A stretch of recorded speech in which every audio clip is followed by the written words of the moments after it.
With the presentation while someone who knows how to use this machinery is working on it. So we'll see how that goes. The topic for today is an interpretive scoping review of barriers and enablers of optimal primary dementia care of community living persons with dementia. We're still working on a shorter title. We'll let you know what it is when we get it. The main speaker will be Farah Aminzadeh. I'm going to fly through my slides. I'm Frank Mullen. I'm going to fly through my slides so you can hear Farah speak. I would also like to acknowledge the incredible contributions of Dr. Dalziel and Debbie Ayat, who helped us with this review and were co-investigators. The slides for this presentation will be on our website, rgpeo.com, rgpeo.com. The website will have the full manuscript and will have an article that's recently been published. So the manuscript and the article will be far superior to the slides themselves. So I do encourage you to go to our website to look at the article. So why did we choose this topic of dementia care? Well, this is becoming a really pressing healthcare priority. The World Health Organization this year declared dementia a critical public health priority. Dementia is affecting 36 million people worldwide, so you can double or triple that number if we're talking about family members who are impacted by this disease or a group of diseases. There are 500,000 people in Canada with dementia. The numbers are growing very, very quickly. And right now, the costs are about in the tens of billions of dollars just in Canada alone. So those numbers really speak for themselves. Because of those numbers, the Alzheimer's Society of Canada in its Rising Tide report have declared that unless specific and targeted action is taken, our already strained healthcare systems will be overwhelmed. I think that is really an understatement. Our healthcare systems are already overwhelmed by dementia care. The Institute for Clinical Evaluative Sciences, or ICES, and CIHI, the Canadian Institute for Health Information, the leading Ontario and Canadian Institutes of Research, respectively, have really declared dementia to be the main diagnosis driving up ALC rates. So the main diagnosis that is leading to hospital overcrowding and to premature long-term care placement.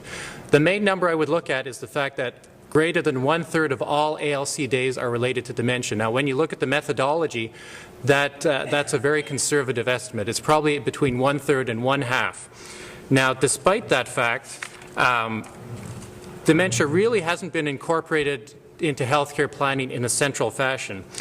The House of Commons Standing Committee of Health reviewed this, and it declared dementia to be the godfather of chronic diseases, because dementia leads to a dementia domino effect. When you have dementia, you lose your ability to manage your heart failure, your diabetes, your coronary artery disease, your COPD. You lose your ability to manage your other chronic diseases. You end up in the emergency department, in hospital, on ALC, and prematurely hospitalized. So dementia is having a major effect already on the healthcare system, one we have not prepared for. There's a major gap right now between the data which ICES and CIHI have generated, which is very compelling, and healthcare planning. Healthcare planning is not incorporating major research findings of our major research institutes at this point. So that's why we looked at dementia. That there has been some insightful action, and I see much of this occurring at the primary care level. Globally, there has been a call for proactive primary dementia care. Care is defined as dementia care in the primary care setting, so it's a new term. Why is this important in primary care? Well, primary care physicians play a central role in dementia care. They're the first point of contact, they're the professionals most consulted, they're the gatekeeper in accessing many services. Even more importantly, they know the patients best. They have a longitudinal knowledge of the patients and the families, and a really intimate knowledge that sometimes specialists cannot achieve. So they really do have a central role, and some of their resources and abilities have been growing. So there has been improvement in diagnostic accuracy, risk management, symptomatic treatment, and linking to community services. There has been improvement, but not enough improvement. We really haven't optimized dementia care in the primary care setting. In fact, some authors have declared primary care to be the Achilles heel of dementia care.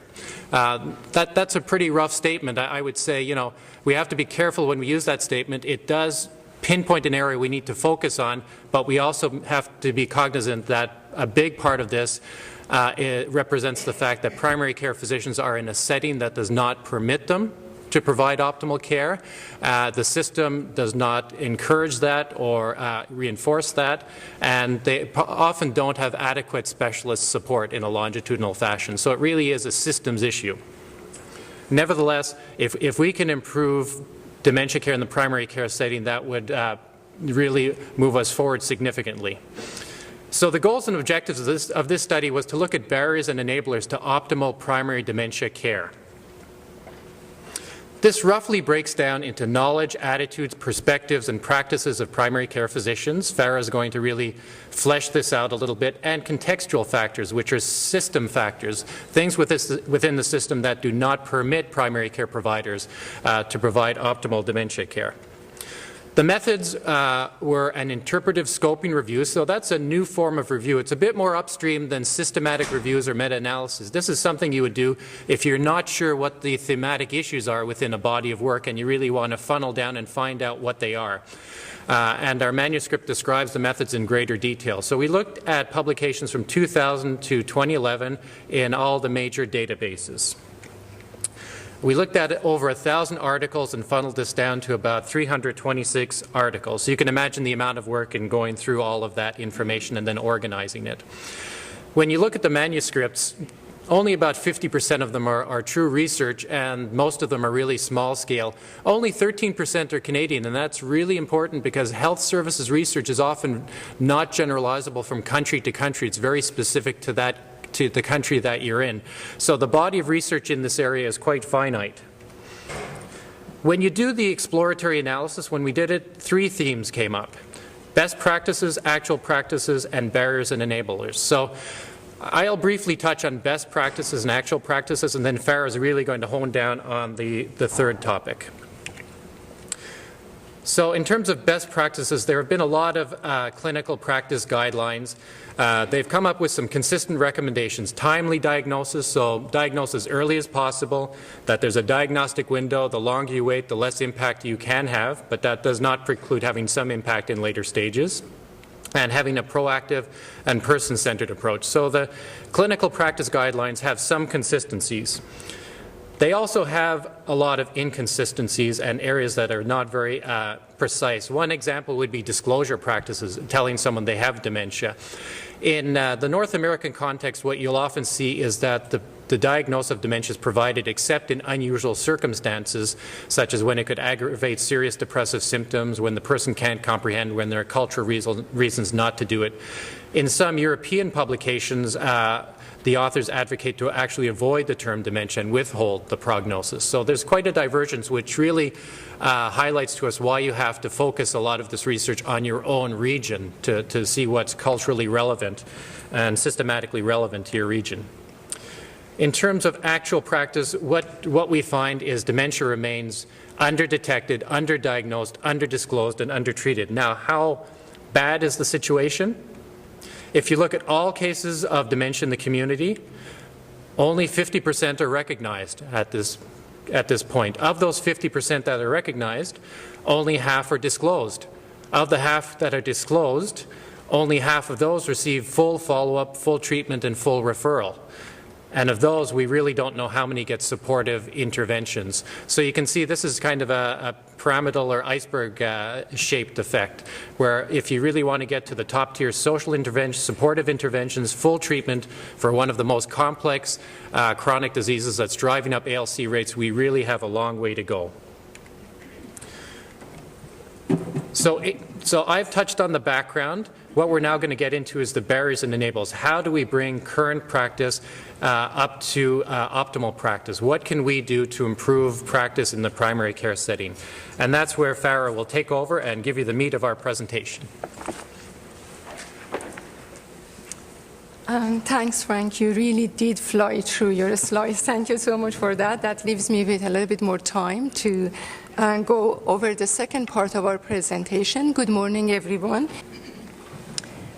So I'm going to focus on the barriers and enablers to optimal primary dementia care. Is this better now? A little bit closer. Okay. All right. So barriers to best practice. They are multifold and often interrelated. Some of them relate to the physician's practices. There are factors that relate to the complex biomedical, psychosocial, and ethical nature of dementia. Barriers related to the persons with dementia and their caregivers. Gaps in knowledge, attitudes, and resources of the persons with dementia. And finally, the broader societal macro-level barriers that affect the context of care. In the interest of time today, we are going to focus on factors related to the physicians.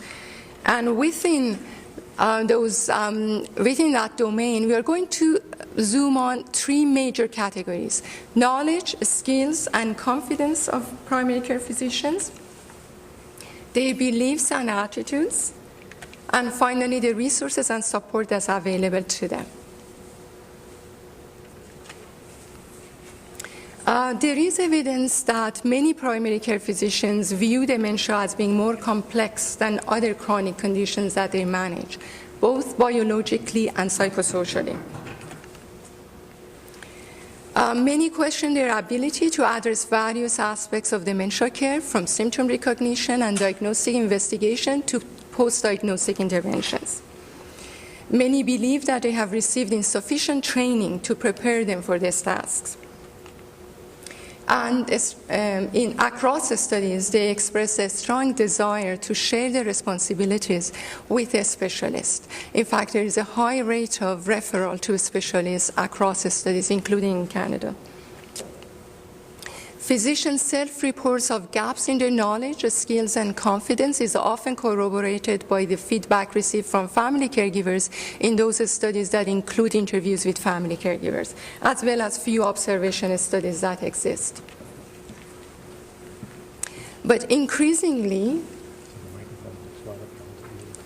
okay, I was reminded I need to hold it. I'm also using my hands here, so it's multitasking. Just bear with me, my apologies for some of the inconvenience. We also know increasingly that beliefs and attitudes of practitioners can really affect the commitment they have to dementia care, as well as generally their approach to dementia care. There is growing evidence now that attitudes can strongly influence perceptions and behaviors of primary care physicians. Negative attitudes that are characterized by an overtone of therapeutic nihilism, stigma, and ageism can indeed undermine physicians' commitment. In fact, in many instances, older people, their family caregivers, and their primary care physicians may be implicit partners in avoiding a proactive response to dementia. The term double taboo has been used to refer to this situation, this emotional aversion that all the parties seem to have in addressing the issue. Some of the examples of the attitudes that have been identified in the literature that might be problematic are as follows. Trivializing the symptoms, even when patients and family caregivers complain of dementia symptoms, giving them low priority, overlooking their importance, avoiding the topic altogether, or normalizing the condition, using euphemistic, more vague, subtle terms to refer to it.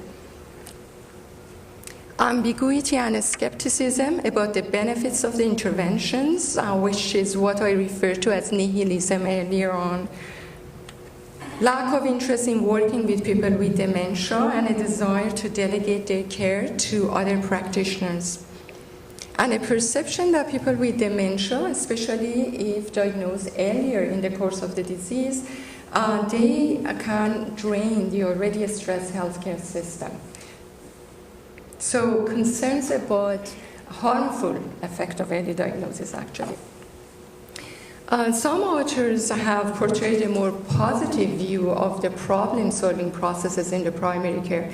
They maintain that the apparent reluctance and ambivalence of some of the primary care physicians to diagnose the condition early may have actually more to do with the fact that we have a more holistic, more individualized and complex problem-solving approaches in primary care that best practices don't necessarily reflect. Perhaps the reluctance has more to do with the concerns that primary care physicians have about potential harmful effect of knowing the diagnosis, so a more protectionist type of approach. Considerations they may have for more moral and ethical issues that may complicate the picture.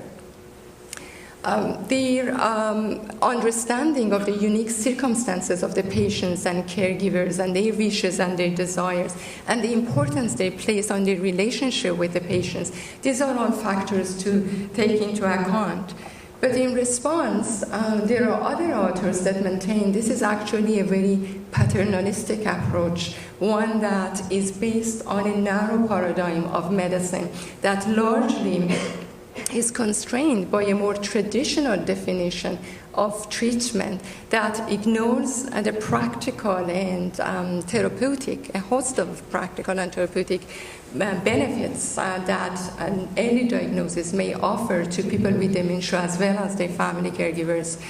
And it's not really consistent with the expectations of patients and caregivers who are increasingly informed, and they do want to have the information and the diagnosis in a timely fashion. I find this type of debate in the literature is really fascinating. I believe it's a reflection of the fact that we are going through a period of transition. As a society in Western countries, we are redefining dementia and reframing our approach to dementia. So I think this is a very healthy type of debate that we need to have as well. When I talked about the benefits of early interventions, I just want to clarify I was referring to what Dr. Dalziel often describes as triple therapy in dementia: preventing the preventable, treating the treatable, and caring for people with dementia and their family caregivers. Lack of resources and support. This is the third group of barriers, one that is often mentioned by the primary care physicians when they are asked what are the main barriers to best practices. Insufficient time and inadequate payment models are two closely linked barriers that most physicians identify as barriers. In fact, in the illustrative comment that I have here, this participant in a research study maintained that in a 15-minute interview every 2 to 3 months, it's really difficult to recognize dementia.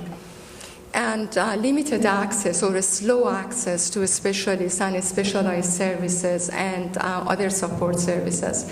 This is at times at least partially a reflection of the fact that some primary care physicians are not fully aware of the existing resources, but in many cases it's really truly a reflection of the limitations that they face.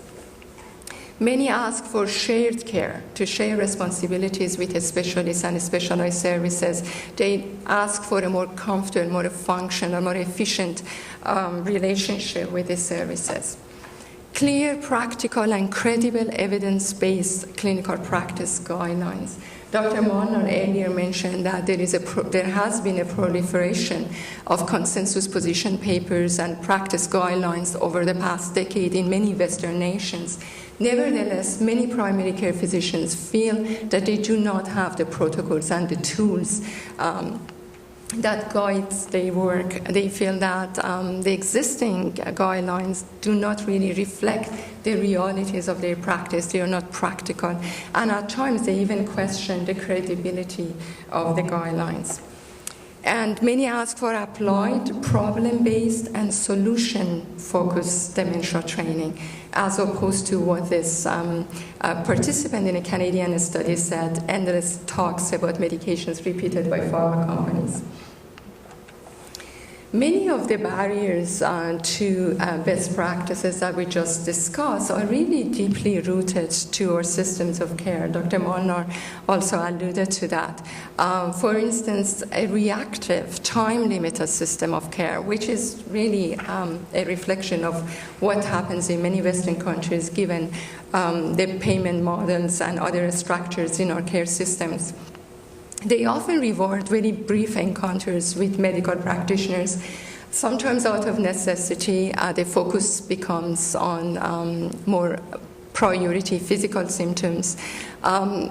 Blanket referrals, undifferentiated referrals to services that may or may not be appropriate for that person at that particular point in time, that are often not linked in any way to the primary care practice. These are all barriers to optimal primary dementia care and comprehensive approach to care. This growing awareness over the past decade has resulted in the development and testing of more integrated models of dementia care. Mostly this work has been done in European countries, but we are seeing also examples of that in North America.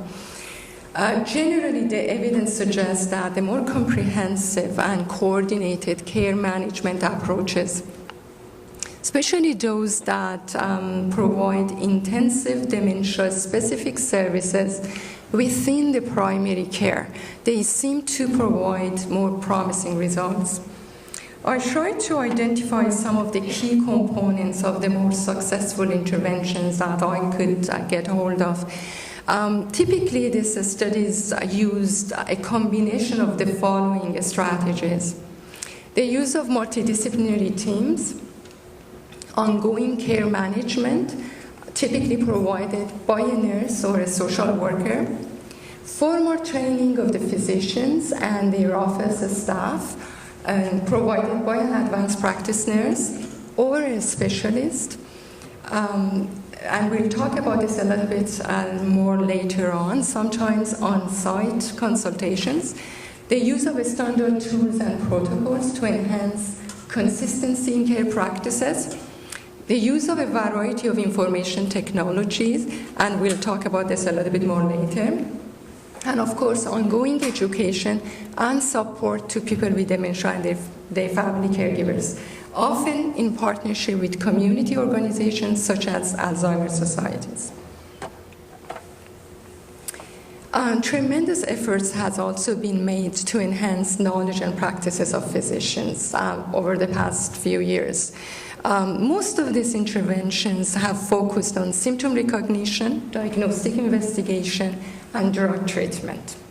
They are indeed very important components of any medical education. But assuming that the core problem here is the lack of formal knowledge, the pathophysiology and pharmacology, it really fails to take into account the multiplicity of the barriers that we just talked about. So increasingly, there are calls for educational initiatives that really try to address not just the gaps in knowledge, but also skills, attitudes, and behaviors simultaneously.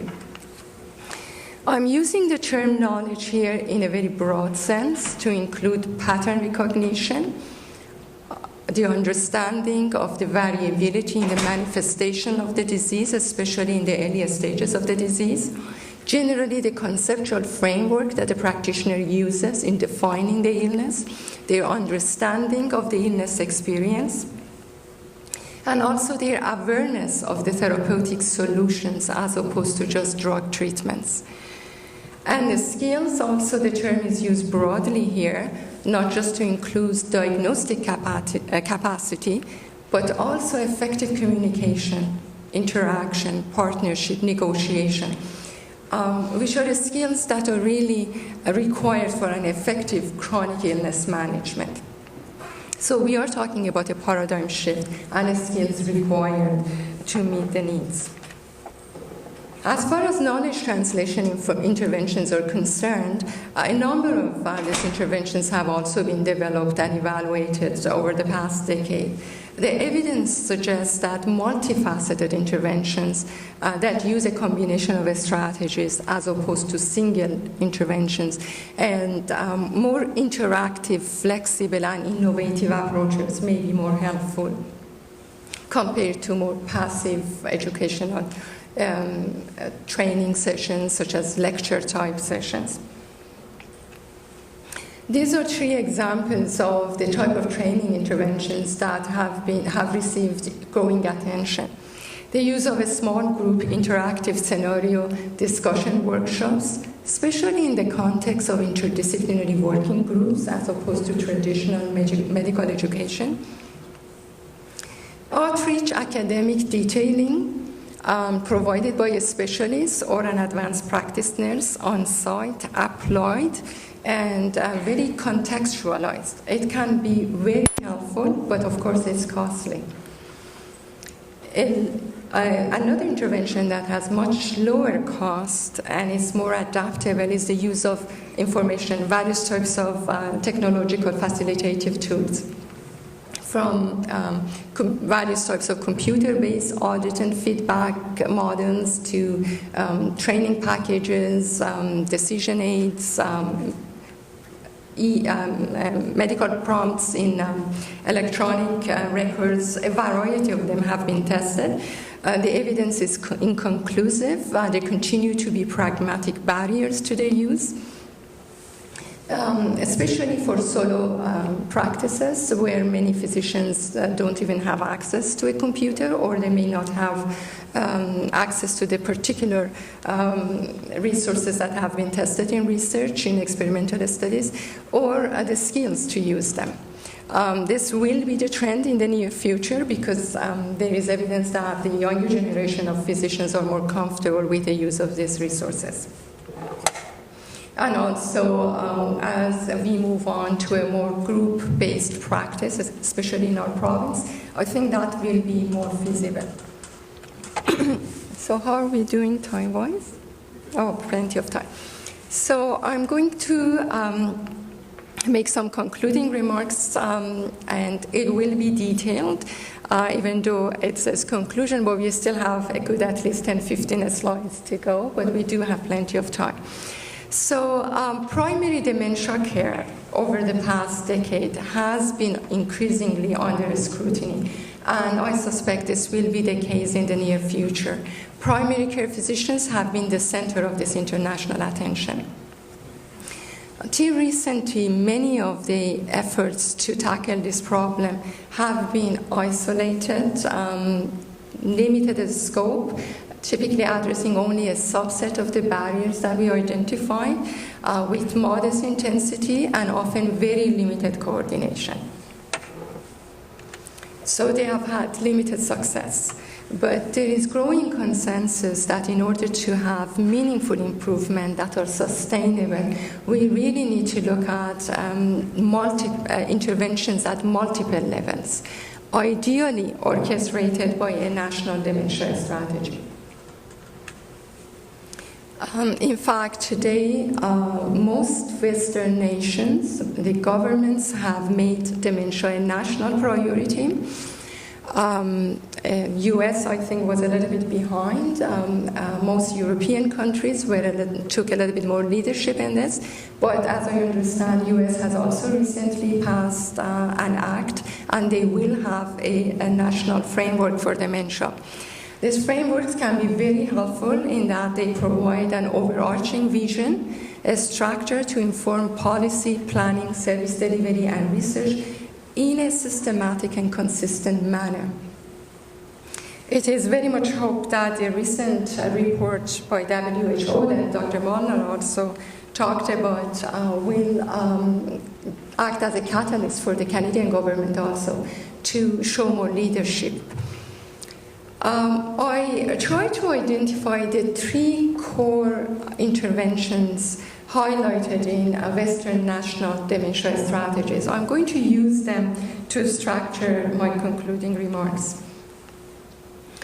For the primary care as the front line and hub of care, to be able to provide timely and quality dementia care, it needs to integrate primary and secondary medical care, health and social care, and community and hospital care.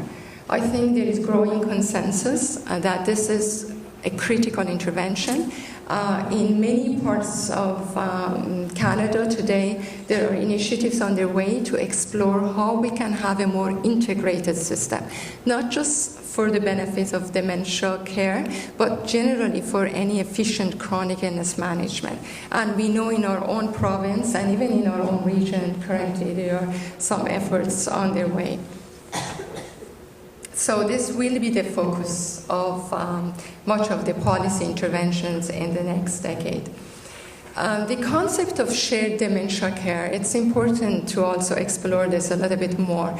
We know primary care provides many, many strengths. The relationship, the close and ongoing relationship that a primary care physician has with the patient and ideally with their family caregivers, the fact that they have this more in-depth knowledge of the generally of the health and social needs of their patients, and the management of multiple comorbidities in the primary care. All of this makes it an ideal setting for ongoing dementia care. But primary care also needs the support of specialists and specialized services, especially for the more complicated cases, for diagnosis verification, as well as for ongoing treatment and management. So they need to have timely access to these services. And I think that's the key question here, because with the rise in the prevalence of dementia and the fact that we already have shortages of specialists and specialized services and at times long waiting times, I think that's the challenge for us to see how we can enhance access, how we can improve cost-effective and efficient use of these scarce resources. When we look at the literature for answers, a number of strategies have been used. For instance, a more efficient use of these specialists as mentors to primary care physicians, their participation in experiential training and development of guidelines and various types of decision support aids. These interventions will be explored further in the near future, because I think that's the key question here, how we provide this support to primary care physicians in a most cost-efficient manner. We talked about innovative models. Unfortunately, many of them are currently not available in many parts of Canada. But some of the key components that we need to look at is provision of on-site access to case managers.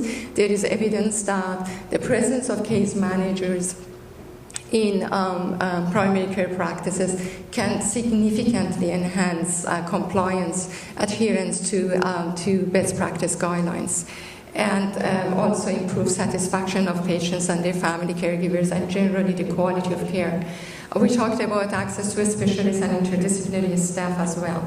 In the meantime, in each community, the stakeholders, the key organizations, they need to get together and map out the service web in their community, look at where are the missing links, what are the existing resources, and develop very clear shared protocols. We are very fortunate that in our own region we have Champlain Dementia Net that has taken a leadership role. I think where we need to perhaps do some more work is to make sure that the public and primary care physicians are very well aware of the existing services. Once these shared protocols and pathways are clearly defined and developed, then I think that the most important step is to make sure that the public and practitioners, we are focusing on primary care practitioners today, but some of what we said really applies to other disciplines as well. They are well aware. Outreach education has been successful. Various types of information technology, electronic prompts. Once in the near future we start using electronic records more routinely, and also different types of patient self-care, self-management tools to make sure that they will be active and proactive partners in their care. This takes us to the second main intervention strategy in dementia networks. In national dementia frameworks, which is public and professional education. The goal here is not just to improve health provision, but also help seeking. So the critical importance of public education. But again, focusing on medical education, there is consensus that this needs to evolve in form and in content from a more disease-focused approach to a broader perspective, one that defines dementia as a complex and chronic and progressive condition for which, unfortunately, there is no cure. But I guess the emphasis needs to be on the second part of the definition, that this is a condition that responds to intervention. It's a condition that responds to timely, person-centered, and comprehensive treatment and management plan. And that should be the emphasis also for public education. It was interesting to see how some of the barriers that we identify for primary care physicians and the public, there was really quite a bit of overlap in gaps in knowledge. The topics that we need to address, they seem to be very similar. Just want to emphasize the importance of self-management and partnership in chronic illness management, and definitely in dementia care. In US, for instance, some work has been done. I just recently came across a really very well done document that step-by-step guides persons with dementia and their family caregivers to work in partnership with their family caregivers. If the primary care physicians fail to initiate any intervention that's critical, the guidelines make sure that at least individuals older people and their family, they ask for it, and so that they are truly proactive partners. And I think some of that work, we can also do that here in our region as well. As far as research and development is concerned, I was really surprised to see how much research has been done on this topic. Again, mostly in European countries, some in US, and much less in Canada over the past decade. We now know what are the gaps in our knowledge. We have a good sense of what are potential solutions. We just need significantly increased investments in research, especially health system research, to be able to test the cost effectiveness, feasibility of some of these interventions. We need a national dementia research agenda in Canada. As Dr. Monnon mentioned, a very small fraction of all the manuscripts that we retrieved were Canadian. This is despite the fact that we actively search for Canadian literature, including dissertations and great literature, but nevertheless, and most of the studies that we were able to identify, they were smaller scale studies. So definitely significantly more research investment to capture our unique geographic, cultural, policy, and practice challenges, a Canadian perspective. Here are just some suggested topics for future research that I wanted to make sure I included it in this presentation. Mostly, I wanted to make sure it's in the handouts for those of you who might be interested in pursuing some of these topics. And we'll let you know how you can access the handouts at the end of this presentation. So to conclude, primary care as the hub of elder care must be strengthened in order to respond to this new reality of our population aging, which is very much confounded by dementia. So I just want to leave you with this message that the time truly has come for a Canadian national dementia strategy.